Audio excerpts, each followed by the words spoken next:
Negli ultimi anni nelle aziende è successo qualcosa di molto interessante. Il modo in cui lavoriamo è cambiato completamente, lo sappiamo. Per decenni il lavoro era relegato a un luogo preciso, l'ufficio. Il computer era sulla scrivania, la rete era quella aziendale e tutto era sotto il controllo stretto dell'IT. Poi però è successo qualcosa, prima il cloud, poi il lavoro ibrido e su questo sappiamo quanto poi il Covid abbia dato una fortissima spinta. Allora, oggi si lavora ovunque, da casa, lavoriamo dall'ufficio, in viaggio e può capitare di farlo anche da dispositivi diversi. Laptop aziendali, ovviamente, ma anche smartphone personali e tablet di varia natura. Qual è il risultato? I dati aziendali non sono più dentro a un perimetro fisico, appunto come una volta. Allora, oggi parleremo di governance dei dispositivi, del lavoro ibrido e della sicurezza. Insieme a chi? Come di consueto, insieme al preparatissimo Giorgio. Ciao Giorgio. Ciao Lorenzo. Allora Giorgio, com'è cambiato tutto dai tempi in cui si lavorava con i computer aziendali sulla scrivania? È cambiato molto, direi. È cambiato non poco, è cambiato tantissimo. C'è stata un'epoca in cui il modello era molto semplice, avevamo l'IT che gestiva il PC aziendale, i server aziendali e la rete aziendale, tutto stava dentro lì e finito.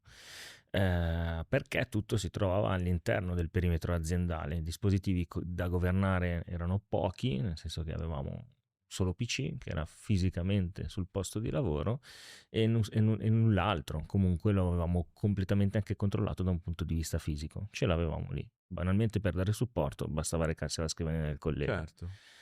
Oggi invece lo scenario è davvero diverso, completamente. Il lavoro da remoto, il lavoro ibrido, dispositivi mobili, dispositivi che sono anche personali in alcuni casi e vengono utilizzati per lavoro. Il famoso modello BYOD, Bring Your Own Device, che significa usare un proprio dispositivo per utilizzarlo anche per motivi di lavoro. Questo, come sempre, offre sicuramente delle nuove opportunità, ma come sempre offre anche dei rischi. Anche i famosi rischi. Allora, cosa può capitare? Aiutaci a capire meglio. Può capitare che l'azienda perda la visibilità su quali Mm. dispositivi stanno accedendo ai nostri dati aziendali, alle nostre applicazioni. Partiamo come sempre da alcuni scenari reali: dipendenti che accedono a documenti e applicazioni dell'azienda dal proprio smartphone personale, oppure anche da dei laptop personali che magari sono anche condivisi in famiglia. Sempre più spesso, certo. Per non parlare poi dei dispositivi che vengono smarriti o rubati.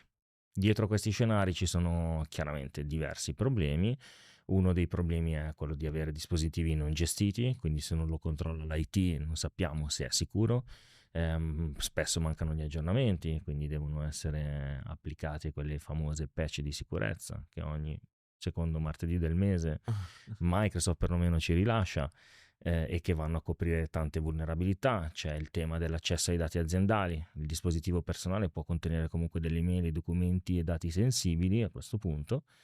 Lo smarrimento e il furto, quindi può capitare che qualcuno si dimentichi lo zaino in stazione con dentro il laptop. Capita, purtroppo capita. Purtroppo capita.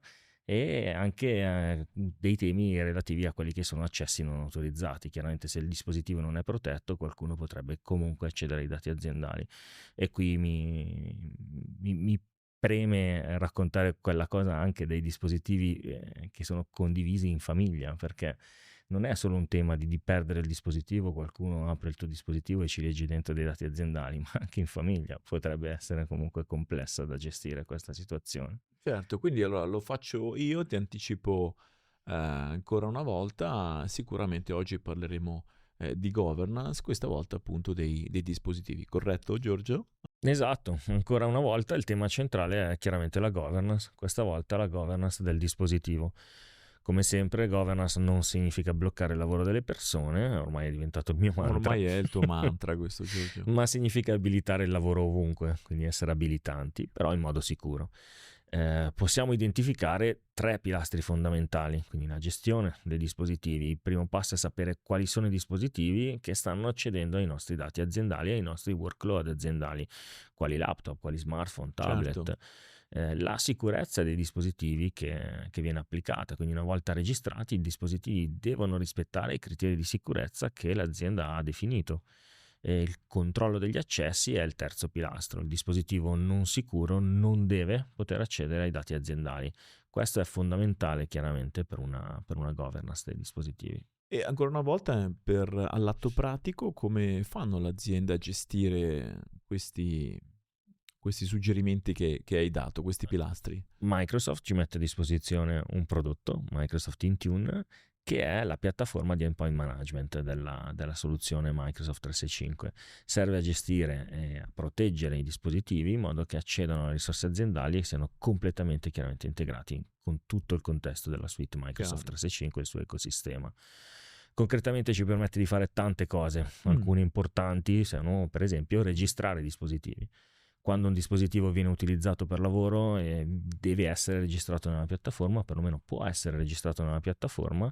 In questo modo però l'IT ha il vantaggio di poter avere visibilità su chi lo sta utilizzando, che tipo di dispositivo è, che tipo di sistema operativo utilizza, eccetera. Applicare anche delle policy di sicurezza, quindi ci permette di applicarle in autonomia, automaticamente. Per esempio posso obbligare gli utilizzatori di questi dispositivi avere un PIN o una password o fare in modo che il dispositivo sia crittografato con gli aggiornamenti di sicurezza. La protezione delle applicazioni è un altro strumento, un altro punto molto importante.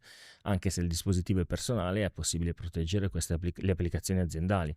Per esempio posso andare a limitare quello che è il copia e incolla tra il mio Outlook che utilizzo per motivi aziendali e WhatsApp che magari utilizzo per motivi personali, quindi impedire anche il salvataggio di file aziendali su quelle che sono le app personali. Quindi vado a separare in maniera netta i due mondi. La cancellazione anche selettiva dei dati, per esempio in caso di furto o di smarrimento del device, un dipendente che esce dall'azienda, l'IT in questo caso può andare a rimuovere quelli che sono i dati aziendali presenti su questo dispositivo, senza però andare a cancellare i dati personali, che giustamente sono della persona. Un esempio, Giorgio, su questo? Ti racconto una situazione che è molto comune. Il manager utilizza il proprio smartphone personale per accedere alla posta elettronica, quindi alle mail aziendali e anche ai documenti che sono già collegati nativamente con SharePoint e OneDrive. Un bel giorno lo smartphone viene smarrito, capita, o rubato. Senza strumenti di gestione chiunque chiaramente potrebbe accedere a quelle che sono le informazioni contenute nel device. Con Intune invece cosa succede? Che l'azienda può bloccare l'accesso, rimuovere i dati aziendali, proteggere le informazioni sensibili e di conseguenza uscirne pulita da questo brutto fatto di aver perso oppure essersi fatti rubare un dispositivo aziendale. Che può comunque capitare. Questa volta te lo anticipo io. Quindi anche questa volta il cambiamento non è solo tecnologico, è culturale. E il cambiamento riguarda il modo in cui pensiamo anche alla sicurezza dei dispositivi. Non possiamo chiaramente più proteggere solo la rete aziendale, ma dobbiamo andare anche a proteggere quello che utilizziamo all'esterno di essa. Applicazioni e dati, l'abbiamo già visto anche negli episodi precedenti, i dispositivi come abbiamo visto oggi e magari anche le identità.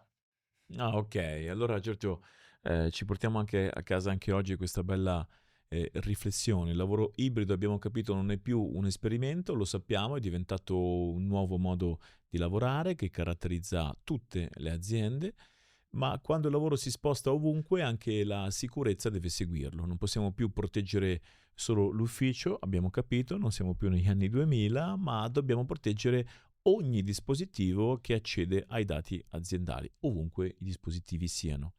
Hai anticipato il tema del prossimo episodio in cui parleremo di identity nel mondo M365. Giorgio, grazie ancora, come sempre, per i suggerimenti. Ci vediamo al prossimo episodio. Ciao Lorenzo, grazie a te.